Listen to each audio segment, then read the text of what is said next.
Saudara-saudara pendengar yang kami kasihi dimanapun Anda berada, Anda kembali bersama kami dalam acara Telaga, Tegur Sapa Gembala Keluarga. Saya Gunawan Santoso dari Lembaga Bina Keluarga Kristen akan berbincang-bincang dengan Bapak Pendeta Dr. Paul Gunadi. Beliau adalah seorang pakar dalam bidang konseling serta dosen di Seminari Alkitab Asia Tenggara, Malang. Perbincangan kami kali ini tentang jiwa memberi. Kami percaya acara ini pasti bermanfaat bagi kita sekalian, dan dari studio kami mengucapkan selamat mengikuti. Pada umumnya orang mempunyai jiwa menerima, Pak Paul, daripada memberi. Tetapi memang di dalam Alkitab kita selalu dianjurkan untuk memberi, dan Allah pun memberikan contoh dengan memberikan anaknya yang tunggal kepada dunia ini. Nah, tetapi untuk menumbuhkan jiwa memberi ini kan bukan sesuatu hal yang mudah dilakukan itu, Pak Paul. Saya masih ingat Pak Gunawan, seorang dosen saya bercerita tentang putranya yang sudah dewasa. Nah, putranya ini nih seorang Kristen ya. Nah, dia ini bercerita kepada papanya bahwa setiap hari Minggu dia mengalami pergumulan sebelum pergi ke gereja, yaitu menimbang-nimbang kira-kira nanti berapa ya uang saya akan persembahkan kepada Tuhan. Nah, biasanya itu makan waktu panjang untuk akhirnya dia bisa berkata, oke lah, saya akan berikan sejumlah uang ini untuk persembahan. Nah, tapi dia bilang sama papanya, pergumulan dia itu belum selesai. Sebab setibanya dia di gereja, suatu kantong kolektif diedarkan, dia bergumul lagi, yaitu apakah uang itu dia masukkan apa tidak ke dalam kantong kolektif. Jadi intinya Pak Gunawan, memang ada orang yang mengalami pergumulan ya dalam memberi. Makanya saya itu kategorikan dalam dunia ini sebetulnya ada dua jenis orang, yaitu orang yang memberi dan orang yang tidak memberi. Orang yang memberi justru berusaha untuk mencari kesempatan memberi. Sedangkan orang yang tidak memberi selalu mencari alasan untuk tidak memberi. Jadi orang yang senang memberi senantiasa mencari kesempatan kapan dia bisa berbuat sesuatu untuk menolong atau memberi sesuatu kepada orang. Sedangkan orang yang memang pada dasarnya tidak memberi, selalu ada aja alasan kenapa dia tidak harus memberi kali ini. Walaupun secara jelas sekali Tuhan Allah itu sudah mengajarkan kepada kita untuk memberi. Bahkan kepada Kain dan Habil di awal kisah manusia itu kan sudah diajarkan oleh Tuhan bahwa kita itu harus bisa memberikan yang terbaik kepada Tuhan. Gitu, Pak. Betul sekali Pak Gunawan, sebab ya memang pada akhirnya Tuhan menginginkan agar relasi kita kepada Tuhan merupakan sebuah relasi orang tua anak, bapak anak, di mana Tuhan memberi kepada kita dan kita memberi kepada Tuhan, dan ini menjadi sebuah relasi percaya dan kasih. Nah, inilah yang memang seharusnya ada, tapi ya seringkali ya kita ini masih belum bisa memperlakukan Tuhan sebagai bapak kita, jadi kita ini masih seringnya berhitungan kepada Tuhan. Dan itu walaupun seseorang itu sudah cukup lama mengenal Tuhan dan menjadi orang Kristen dan sudah paham betul Pak Paul, tetapi pergumulan itu tetap ada di dalam hidupnya. Betul, jadi memang ada orang-orang tertentu yang susah sekali untuk memberi kepada Tuhan. Ya, jadi nanti ini kita mau melihat ya kenapa kok ada orang kok begitu susah untuk memberi. Nah, kita juga mau belajar bagaimana caranya untuk menumbuhkan jiwa memberi. Tapi pada batas-batas tertentu Pak Paul ya, saya pikir memang ada baiknya juga seseorang itu tidak asal memberi, tetapi melalui suatu pergumulan. Sehingga dia betul-betul menyadari bahwa apa yang diberikan itu adalah yang terbaik.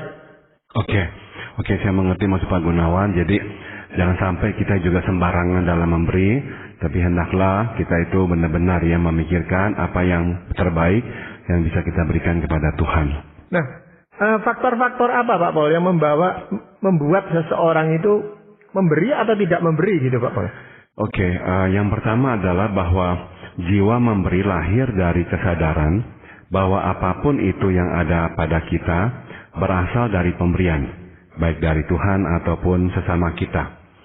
Nah, ada orang yang beranggapan bahwa apapun itu yang ada padanya merupakan hasil keringatnya sendiri. Nah, anggapan ini menyulitkannya untuk memberi, ya, sebab baginya dia berpikir kenapa enak betul ya orang kok menerima sesuatu darinya tanpa mengeluarkan setetes keringat pun. Singkat kata, orang ini berpandangan oleh karena ia harus bekerja untuk memperoleh apa yang sekarang ada padanya, nah maka orang lain pun harus berbuat yang sama. Jadi buat dia tuh memberi adalah sesuatu yang memang nggak ada dalam falsafah kehidupannya. Setiap orang hanya bisa mendapatkan sesuatu lewat jeripaya atau keringatnya. Tidak ada yang namanya tuh menerima sesuatu tanpa jeripaya, atau dia juga nggak akan memberi sesuatu kepada orang yang tidak melakukan apa-apa untuknya. Jadi sebenarnya mengapa orang itu bisa punya pikiran seperti itu, Pak Bos? Besar kemungkinan ya memang dia itu jarang menerima pemberian, Pak Gunawan. Hidupnya mungkin ya penuh kesusahan, dan ia harus bekerja keras untuk mencukupi kebutuhannya sehari-hari. Oleh karena orang tidak memberi apa-apa kepadanya, maka ia pun tidak mau memberi apa-apa kepada siapapun. Seperti itu, Pak Gunawan. Nah, di dalam Alkitab ya memang ada contoh tentang orang yang seperti ini. Namanya adalah Nabal. Di dalam 1 Samuel pasal 25, tercatat kisah yang melibatkan Nabal dan Daud. Di dalam pelariannya, Daud dan pengikutnya berkemah dekat peternakan milik Nabal. Nah, oleh karena kehadiran Daud, maka ternak Nabal aman dari serangan perampok, sebagaimana diakui oleh para pekerja Nabal sendiri. Nah, suatu hari Daud memberanikan diri ya meminta bantuan makanan kepada Nabal. Bukannya memberi, Nabal malah menghina Daud dengan berkata, nah ini dicatat di pasal 25 ayat 11 di 1 Samuel, masakan aku mengambil rotiku, air minumku, dan hewan bantayan yang kubantai bagi orang-orang pengguntingku untuk memberikannya kepada orang-orang yang aku tidak tahu dari mana mereka datang. Jadi kita bisa lihat di sini bahwa Nabal tidak mau mengingat bahwa sesungguhnya ia telah menerima kebaikan Daud, yaitu perlindungan atas ternaknya. Ya, itu sebabnya ia tidak rela memberikan apapun kepada Daud. Nah, demikian pula dengan kita ya, Pak Gunawan.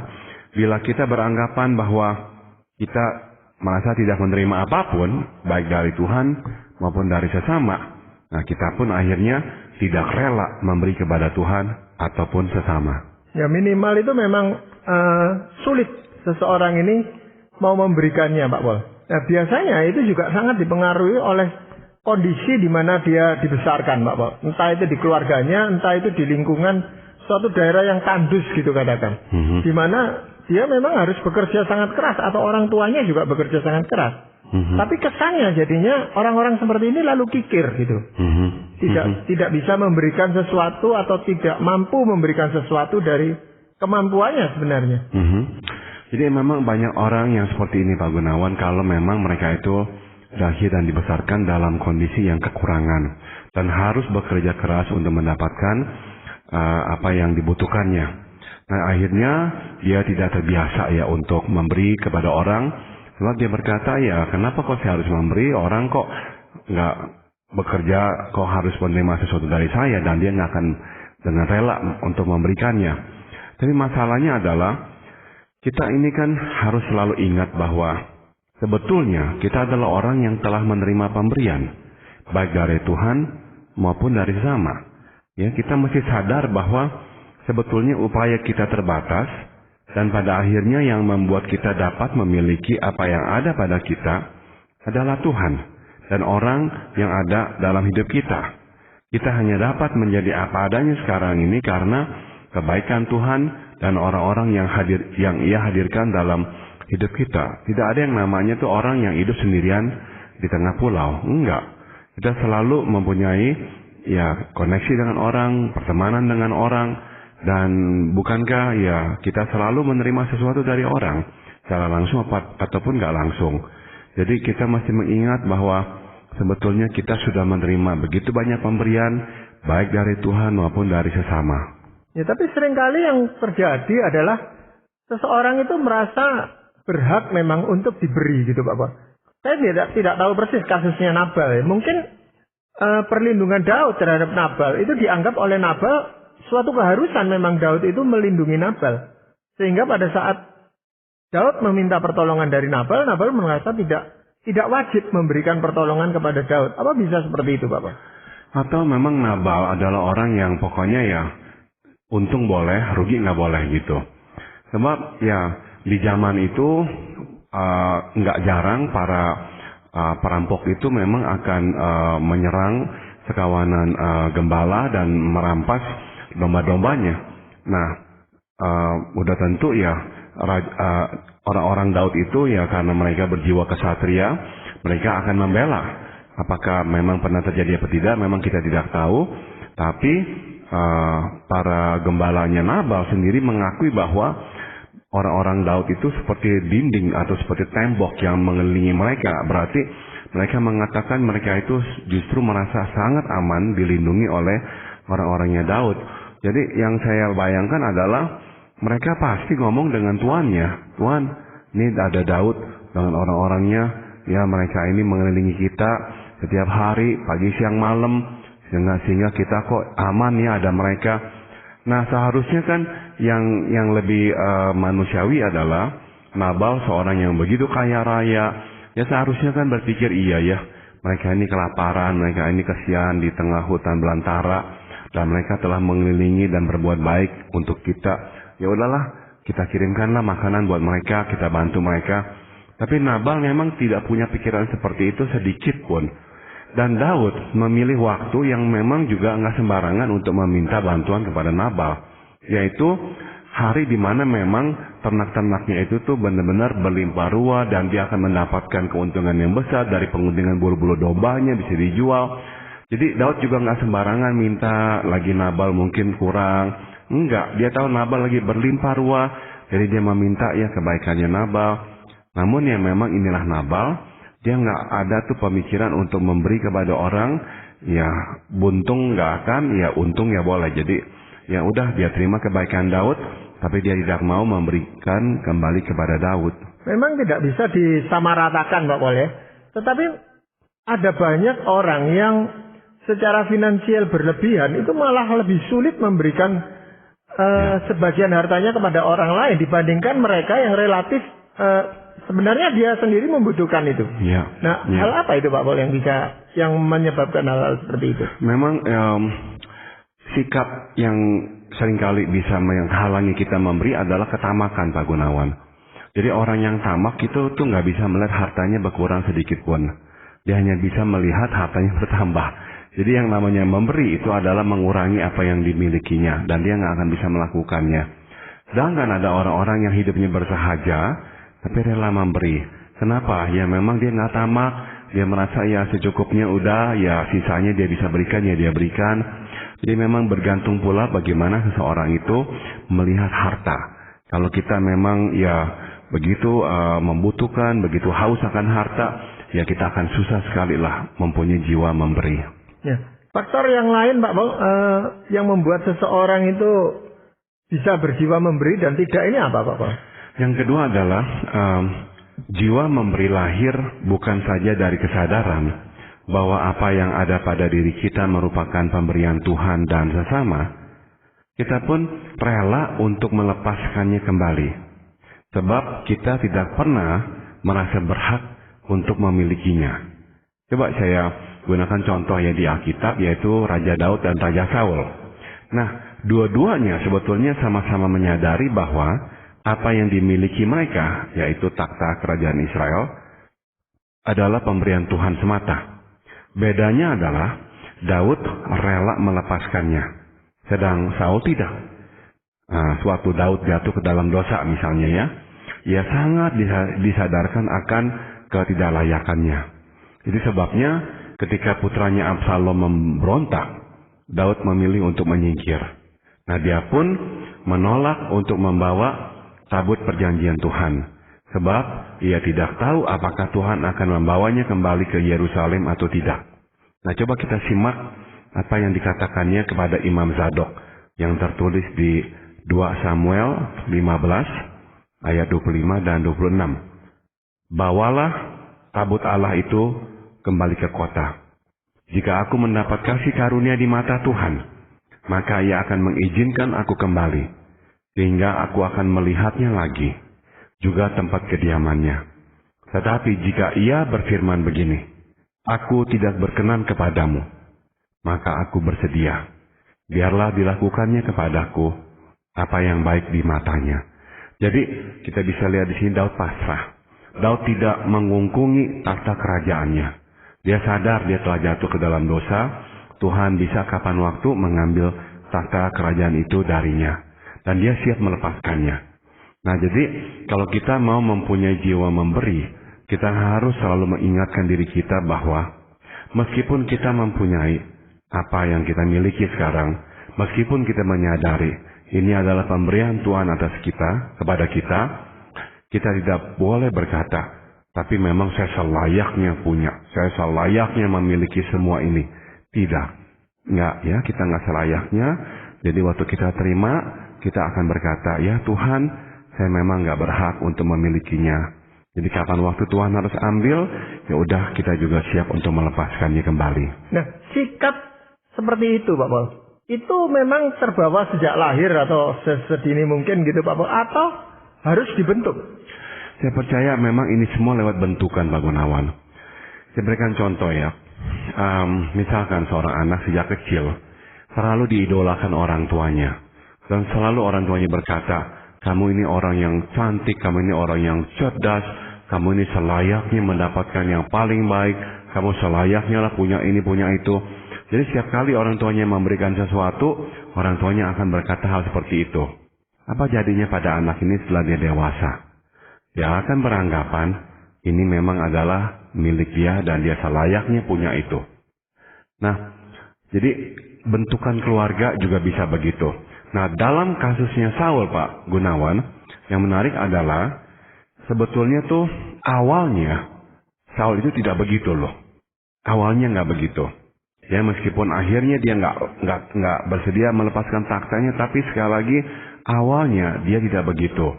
Dia itu awalnya sadar dia tidak layak menerima kehormatan besar menjadi raja. Itu sebabnya pada saat Samuel ingin menobatkannya sebagai raja, dia malah bersembunyi. Nah di 1 Samuel 9 ayat 21 kita bisa mendengar perkataan Saul ya. Bukankah aku seorang suku Benyamin, suku yang terkecil di Israel, dan bukankah kaumku yang paling hina dari segala suku Benyamin? Mengapa Bapa berkata demikian kepadaku? Begitu merendah, begitu benar-benar mengatakan bersedia untuk mengakui bahwa dia tidak layak menjadi seorang raja. Dia dari suku Benyamin yang paling kecil.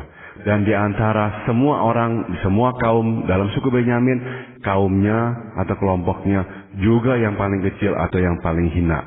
Tapi masalahnya dengan berjalannya waktu, nah Saul mengalami transformasi. Bukan menuju ke arah kebaikan, melainkan ke arah keburukan.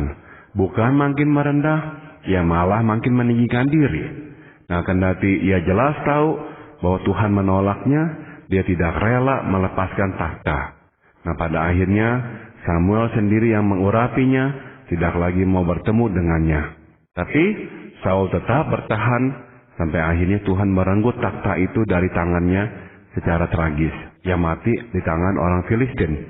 Jadi sekali lagi awalnya baik, awalnya mengakui dia nggak layak, tapi akhirnya setelah menikmati semua yang diberikan Tuhan, dia lupa diri, dia nggak rela melepaskannya Pak Gunawan. Dan itu masih terjadi sampai hari ini gitu Pak Bol ya.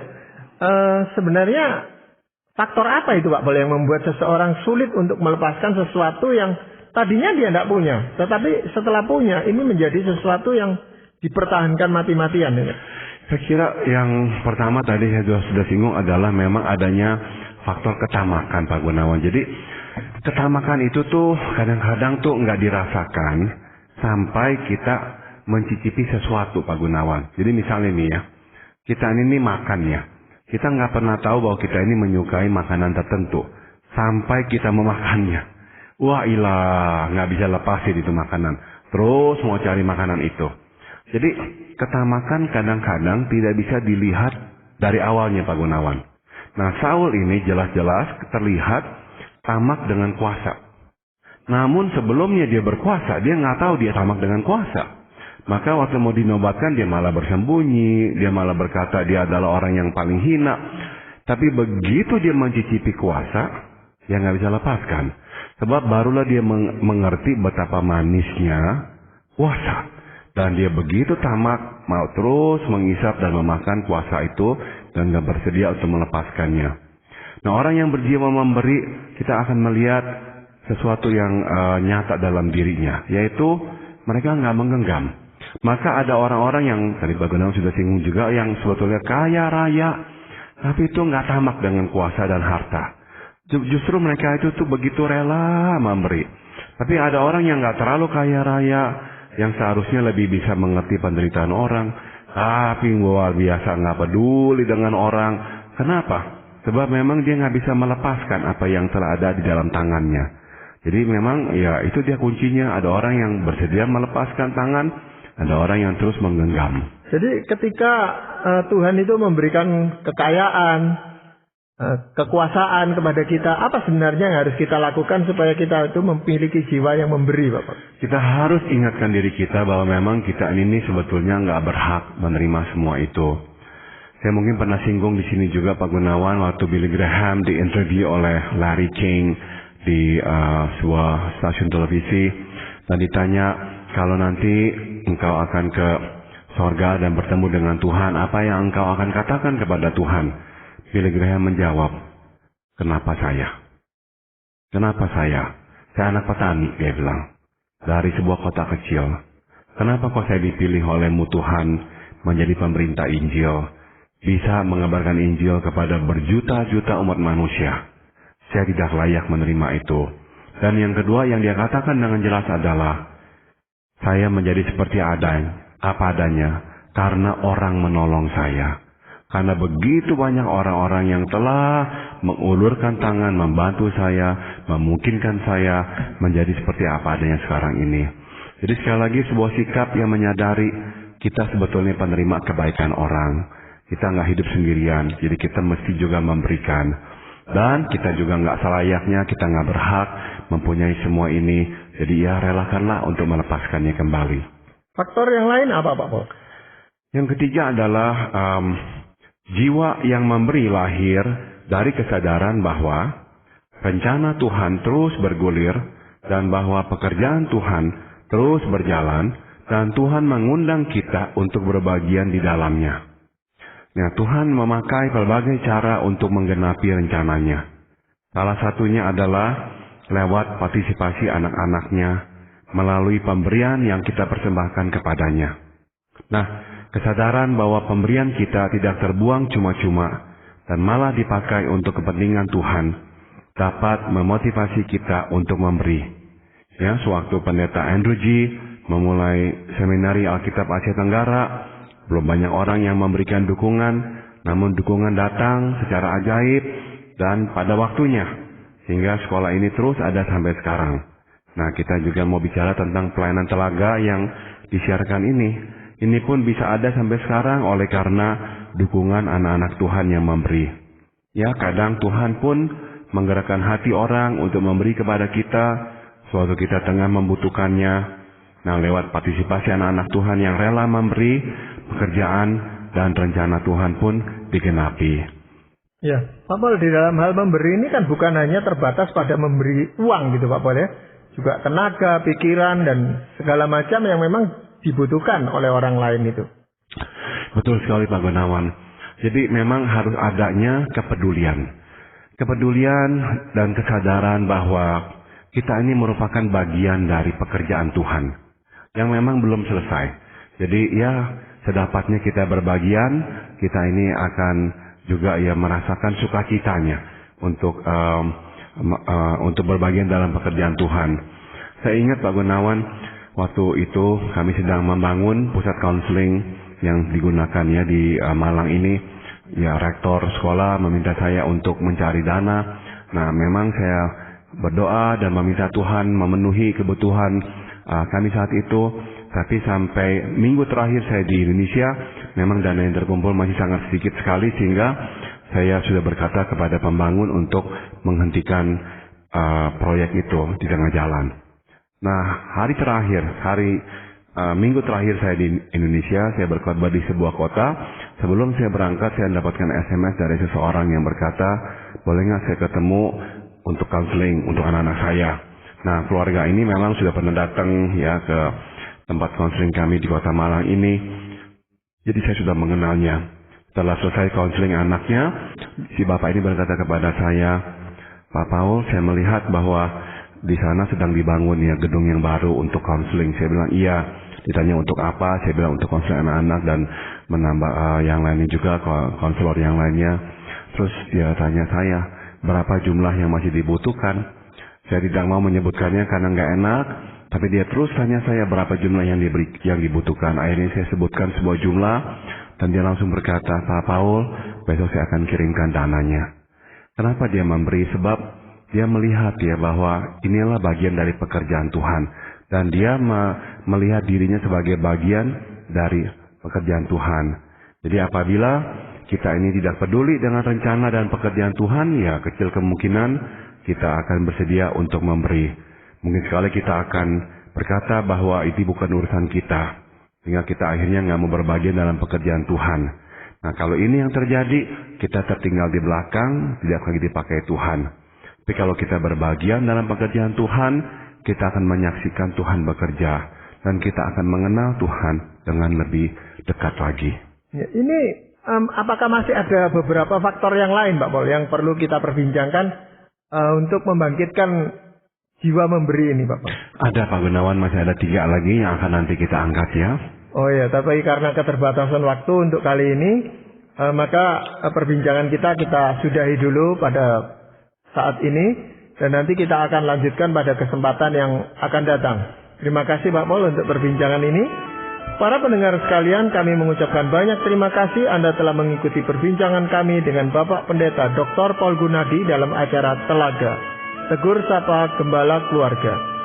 Kami baru saja berbincang-bincang tentang jiwa memberi bagian yang pertama. Dan kami akan melanjutkan perbincangan ini pada kesempatan yang akan datang. Sedang bagi Anda yang berminat untuk mengetahui lebih lanjut mengenai acara ini, silakan menghubungi kami lewat surat. Alamatkan surat Anda ke Lembaga Bina Keluarga Kristen atau LBKK, Jalan Cimanuk 56, Malang. Anda juga dapat menggunakan email dengan alamat telaga@telaga.org. Kami juga mengundang Anda mengunjungi situs kami di www.telaga.org. Saran-saran, pertanyaan, serta tanggapan Anda sangat kami nantikan. Akhirnya dari studio kami mengucapkan terima kasih atas perhatian Anda dan sampai jumpa pada acara Telaga yang akan datang.